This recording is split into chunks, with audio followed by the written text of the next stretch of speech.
بسم اللہ الرحمن الرحیم۔ السلام علیکم۔ امید ہے کہ آپ سب خیریت سے ہوں گے۔ آج ہم جماعت پنجم کی اسلامیات سے باب دوم ایمانیات و عبادات کا موضوع جمعہ و عیدین پڑھیں گے، تو اس کے لیے آپ سب صفحہ نمبر 19 کھول لیجئے۔ طلبہ، جیسا کہ آپ جانتے ہیں کہ جنگل کا بادشاہ یا سردار شیر ہے، ہمارے ملک کا سردار ہمارا وزیر اعظم ہے، آپ کے گھر کے سردار آپ کے دادا یا آپ کے ابو جان ہیں۔ اسی طرح دنوں کا بھی ایک سردار ہوتا ہے۔ تو کیا آپ جانتے ہیں کہ دنوں کا سردار کون سا دن ہے؟ جی ہاں، جمعہ کے دن کو دنوں کا سردار بھی کہا جاتا ہے۔ تو آج ہم جمعہ اور عیدین کا تعارف اور اس کی معاشرتی اہمیت پڑھیں گے۔ سبق کی پڑھائی شروع کرنے سے پہلے کچھ مشکل الفاظ اور ان کے معنی دیکھ لیتے ہیں۔ پہلا لفظ ہے اجتماعی، یعنی مجموعی طور پر اکٹھے ہو کر۔ شرعی عذر، عذر کہتے ہیں کسی بھی وجہ کو۔ شرعی عذر وہ وجوہات جو قرآن و حدیث میں بیان کی گئی ہوں۔ اذان، بلاوا، واعظ کرنا، نصیحت کرنا، ہمدردی، درد مندی، خطیب، تقریر کرنے والا، خطبہ دینے والا۔ ترک کرنا، چھوڑ دینا۔ تہوار، خوشی کا دن۔ عیدین، دو عیدیں۔ کون کون سی؟ عید الفطر اور عید الاضحیٰ۔ صاحب حیثیت، مالدار۔ فطرانہ، صدقہ و مالی امداد۔ معاشرہ، یعنی لوگوں کا مل جل کر رہنا۔ عمدہ، بہترین۔ رنجش، ناراضگی۔ مصافحہ کرنا، ملاقات کے وقت ہاتھ ملانا۔ عیدگاہ، جہاں عید کی نماز ادا کی جاتی ہے۔ چلیے سبق کی پڑھائی شروع کرتے ہیں۔ سب سے پہلے ہمارے پاس موضوع ہے جمعہ۔ اسلام میں اجتماعی عبادت کو بڑی اہمیت حاصل ہے۔ اجتماعی عبادت کیا ہوتی ہے؟ ایسی عبادت جو لوگ مل کر کرتے ہیں، ایک جگہ اکٹھے ہو کر کرتے ہیں۔ اجتماعی عبادت کا مقصد یہ ہے کہ مسلمان آپس میں مل جل کر رہیں، انہیں ایک دوسرے کے مسائل کا علم ہو سکے، باہمی تعلق خوشگوار ہو، یعنی ان کے آپس کے تعلقات اچھے ہوں، آپس میں ہمدردی اور محبت پیدا ہو۔ اسلام کی تمام عبادات سے نظم و ضبط پیدا ہوتا ہے۔ نظم و ضبط کیا ہوتا ہے؟ نظم و ضبط وہ چیز ہوتی ہے جو ہمیں منظم بناتی ہے۔ جیسے جب آپ اسکول جاتے ہیں تو آپ اسمبلی میں آپ کو پتہ چلتا ہے کہ آپ نے کس طرح سے کھڑے ہونا ہے، کتنے فاصلے پر کھڑے ہونا ہے، کس طریقے کس ادب سے کھڑے ہونا ہے۔ تو یہ سب چیزیں نظم و ضبط میں آتی ہیں۔ ہماری اسلامی عبادات بھی ہمیں نظم و ضبط سکھاتی ہیں، ہمیں آداب بتائے جاتے ہیں، ہمیں طریقہ بتایا جاتا ہے کہ سب لوگوں کے ساتھ مل کر آپ نے کس طرح سے عبادت کرنی ہے، کس طرح سے رہنا ہے، کس طرح سے میل جول کرنا ہے۔ نماز جمعہ اس کی بہترین مثال ہے۔ نماز جمعہ کا تعارف۔ جمعہ کی نماز مسلمانوں پر فرض ہے۔ نماز جمعہ شرعی عذر کے بغیر ترک نہیں کی جا سکتی۔ شرعی عذر ایسی وجوہات جو قرآن و احادیث میں بیان کی گئی ہیں، ترک نہیں کی جا سکتی، چھوڑی نہیں جا سکتی۔ نماز جمعہ ظہر کے وقت باجماعت ادا کی جاتی ہے، باجماعت، جماعت کے ساتھ۔ نماز جمعہ میں 2 اذانیں دی جاتی ہیں۔ دوسری اذان کے بعد امام 2 خطبے پڑھتا ہے اور ان خطبوں میں اللہ تعالیٰ کی بڑائی، نبی کریم صلی اللہ علیہ وآلہ وسلم کی اطاعت، نیکی، بھلائی اور آپس کے اچھے تعلقات کا درس دیا جاتا ہے۔ خطبے کو توجہ اور خاموشی سے سننا ضروری ہے۔ حضرت ابو ہریرہ رضی اللہ تعالیٰ عنہ سے روایت ہے، حضور صلی اللہ علیہ وآلہ وسلم نے ارشاد فرمایا، جس نے جمعہ کے دن دوران خطبہ اپنے ساتھی کو چپ کرانے کے لیے کہا خاموش رہو، اس نے بھی بیکار کام کیا، لغو کام کیا۔ تو اس کا مطلب یہ ہے کہ دوران خطبہ خاموش رہیں اور بعد میں اپنے دوست کو سمجھائے کہ اس نے یہ کام غلط کیا ہے۔ خطبے کے بعد 2 رکعت نماز جمعہ باجماعت ادا کی جاتی ہے۔ قرآن و احادیث میں نماز جمعہ کی اہمیت۔ قرآن مجید میں اللہ تعالیٰ نے نماز جمعہ کی تاکید سورۃ الجمعہ کی آیت نمبر 9 میں اس طرح سے فرمائی ہے: یا ایھا الذین آمنوا اذا نودی للصلاۃ من یوم الجمعۃ فاسعوا الی ذکر اللہ وذروا البیع ذالکم خیر لکم ان کنتم تعلمون۔ اے ایمان والو، جب جمعہ کے دن نماز کے لیے اذان دی جائے تو اللہ کی یاد یعنی نماز کے لیے جلدی کرو اور خرید و فروخت ترک کر دو، یہ تمہارے لیے بہتر ہے اگر تم جانو۔ تو طلبہ، اس آیت میں ہمیں یہ تاکید کی جا رہی ہے کہ جب بھی نماز جمعہ کے لیے اذان دی جائے یا کسی بھی نماز کے لیے اذان دی جائے تو ہم نے اپنے سب کام کاج چھوڑ کر نماز کی طرف جانا ہے، کیونکہ یہی ہمارے لیے بہتر ہے۔ اب ہم دیکھتے ہیں کہ احادیث میں کس طرح سے نماز جمعہ کی اہمیت بتائی گئی ہے۔ نماز جمعہ کی اہمیت نبی کریم صلی اللہ علیہ وآلہ وسلم کے ارشاد سے بھی واضح ہوتی ہے، جس میں آپ صلی اللہ علیہ وآلہ وسلم نے فرمایا: لوگ جمعہ کی نماز چھوڑنے سے باز آ جائیں، ورنہ اللہ تعالیٰ ان کے دلوں پر مہر لگا دیں گے، پھر وہ لوگ غافل لوگوں میں سے ہو جائیں گے۔ تو طلبہ، آپ دیکھیے کہ کس طرح سے وعید سنائی گئی ہے ان لوگوں کو جو کہ بغیر کسی شرعی عذر کے نماز جمعہ چھوڑ دیتے ہیں، کہ ان کے دلوں پر مہر لگا دی جائے گی، یہ سٹیمپ لگ جائے گی کہ وہ لوگ کون ہیں؟ غافل لوگ ہیں۔ ایک اور موقع پر رسول اللہ صلی اللہ علیہ وآلہ وسلم نے نماز جمعہ کی اہمیت یوں واضح کی ہے کہ مسلمان جب صحیح طور پر نماز جمعہ ادا کرتا ہے تو اس کے ہفتہ بھر کے گناہ معاف کر دیے جاتے ہیں۔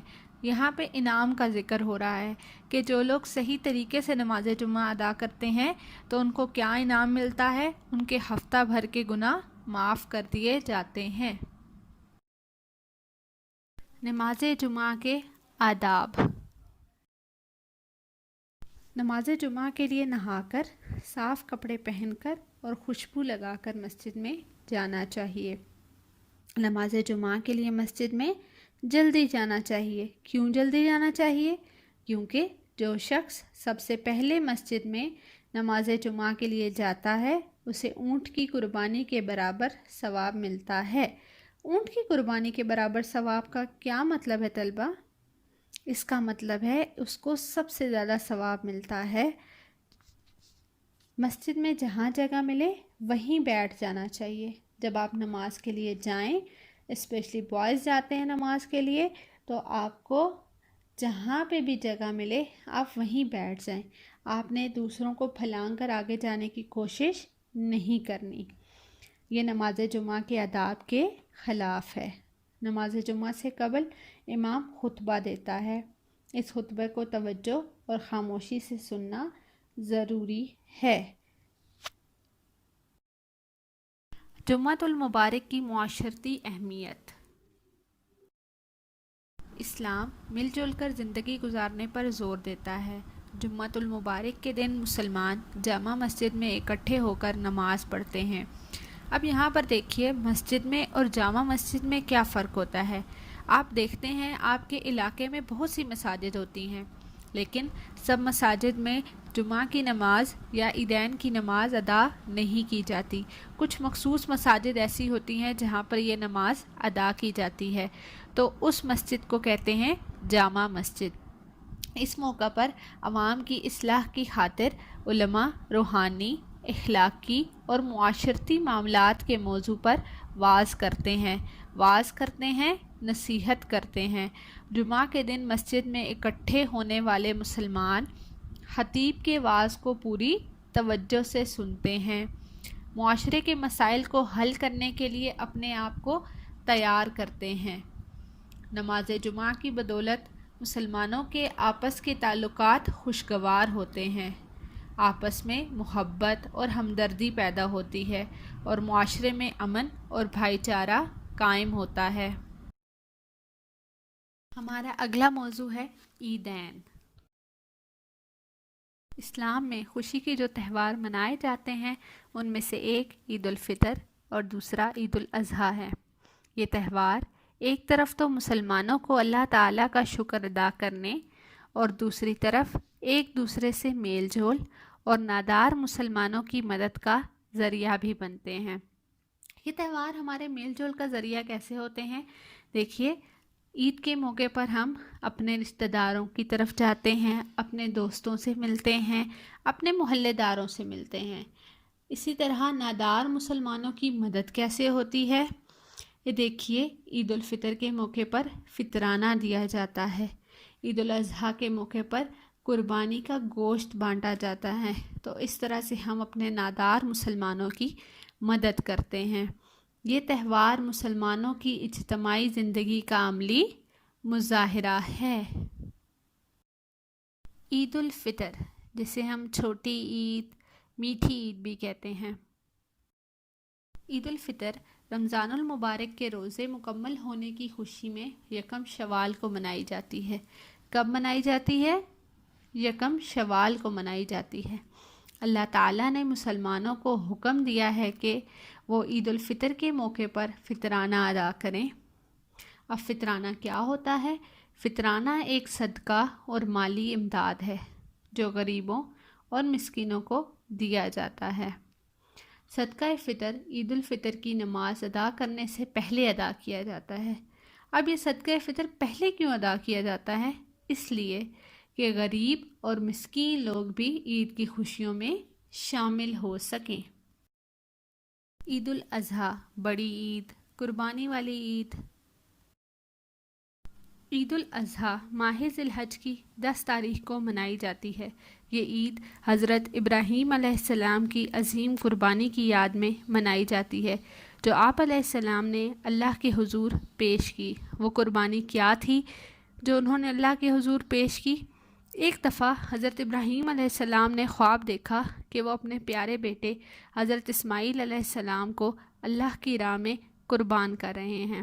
صبح ہوتے ہی انہوں نے یہ خواب حضرت اسماعیل علیہ السلام کو سنایا، جس پر انہوں نے جواب دیا کہ ابا جان، آپ اللہ کا حکم ماننے میں ذرا سی بھی دیر مت کیجیے۔ اس پر حضرت ابراہیم علیہ السلام حضرت اسماعیل علیہ السلام کو قربان کا لے گئے، لیکن جیسے ہی وہ ان کی گردن پر چھری چلانے لگے تو اللہ کے حکم سے حضرت جبرائیل علیہ السلام ایک دمبا لے کر حاضر ہو گئے اور وہ چھری اس دمبے کی گردن پر چل گئی۔ یہ صرف حضرت ابراہیم علیہ السلام کا امتحان تھا۔ عید الاضحیٰ کے موقع پر جانوروں کی قربانی اللہ کے حضور پیش کی جاتی ہے۔ جانور ذبح کر کے مسلمان اس حقیقت کا اعلان کرتے ہیں کہ ان کا جان و مال اللہ ہی کے لیے ہے اور اسی کے لیے قربان کرنے کو تیار ہیں۔ قربانی کرنا ہر اس مسلمان پر لازم ہے جو مالدار ہو اور اس کی طاقت رکھتا ہو۔ قربانی کا گوشت خود بھی کھایا جاتا ہے، رشتہ داروں، غریبوں اور مسکینوں میں بھی بانٹا جاتا ہے۔ آپ نے دیکھا ہوگا کہ جب آپ کے گھر قربانی کا گوشت آتا ہے تو اس کو 3 حصوں میں بانٹ دیا جاتا ہے۔ ایک حصہ رشتہ داروں کا، ایک حصہ غریبوں اور مسکینوں کا اور ایک حصہ اپنا رکھا جاتا ہے۔ اس سے باہمی اخوت اور ہمدردی بڑھتی ہے۔ عیدین کے آداب۔ عید کی نماز کے لیے نہا دھو کر صاف اور نئے کپڑے پہننا اور خوشبو لگانا سنت نبوی صلی اللہ علیہ وآلہ وسلم ہے۔ سنت نبوی کیا ہے؟ وہ کام جو حضرت محمد صلی اللہ علیہ وآلہ وسلم نے اپنی زندگی میں کیا ہو۔ عیدین کی نمازوں کے لیے جاتے اور آتے وقت یہ تکبیریں پڑھی جاتی ہیں: اللہ اکبر، اللہ اکبر، لا الہ الا اللہ، واللہ اکبر، اللہ اکبر، وللہ الحمد۔ اللہ سب سے بڑا ہے، اللہ سب سے بڑا ہے، اللہ کے سوا کوئی معبود نہیں اور اللہ سب سے بڑا ہے۔ اللہ سب سے بڑا ہے اور تمام تعریفیں اللہ ہی کے لیے ہیں۔ عیدگاہ کی طرف جانے اور واپسی کے لیے الگ الگ راستے اختیار کیے جاتے ہیں۔ عیدگاہ وہ جگہ جہاں عید کی نماز ادا کی جاتی ہے۔ عیدین کی نماز میں 2 رکعتیں ہوتی ہیں اور اس میں عام نماز سے کچھ زیادہ تکبیریں ادا کی جاتی ہیں۔ تکبیر کہتے ہیں اللہ کی بڑائی بیان کرنے کو، یعنی اللہ اکبر، ٹھیک ہے۔ عیدین کی نماز کے بعد امام خطبہ دیتا ہے۔ اس خطبے میں کیا ہوتا ہے؟ اس میں اسلامی اخوت، ہمدردی اور قربانی کا درس ہوتا ہے۔ نیکی اور خوف خدا کی تلقین کی جاتی ہے۔ خطبہ کو خاموشی اور توجہ سے سننا ضروری ہے۔ خطبہ کے بعد مسلمان اللہ تعالیٰ کے حضور اپنے لیے اور پوری امت مسلمہ کے لیے دعائیں کرتے ہیں۔ امت مسلمہ یعنی تمام مسلمانوں کے لیے۔ عیدین کی معاشرتی اہمیت۔ نماز عید کے بعد سب مسلمان ایک دوسرے سے مصافحہ کرتے اور گلے ملتے ہیں۔ مصافحہ کرنا، ہاتھ ملانا، ہر قسم کی نفرتوں اور رنجشوں کو ختم کر دیتے ہیں۔ رنجش کہتے ہیں ناراضگی کو۔ اس عمل سے مسلم معاشرے میں محبت اور الفت کا اظہار ہوتا ہے۔ عید کی نماز کے لیے بڑے بڑے اجتماعات ہوتے ہیں۔ اب یہ بڑے بڑے اجتماعات کیوں ہوتے ہیں؟ تاکہ مسلمانوں کی قوت، اتفاق اور اتحاد کا اظہار ہو۔ عید کے موقع پر سب بچے، مرد، خواتین اور بوڑھے نیا لباس پہنتے ہیں۔ اللہ تعالیٰ نے معاشرے کے ہر فرد کے لیے خوشیاں رکھی ہیں، اس لیے صاحب حیثیت لوگوں کو یہ ترغیب دی گئی ہے کہ وہ غریبوں اور محتاجوں کو فطرانہ اور قربانی کا گوشت دیں۔ اس طرح امیر غریب سب خوشیوں میں شریک ہو کر اخوت اور بھائی چارے کی عمدہ مثال پیش کرتے ہیں۔ ہمارا آج کا سبق یہیں پر ختم ہوتا ہے۔ اپنا بہت خیال رکھیے گا۔ اللہ حافظ۔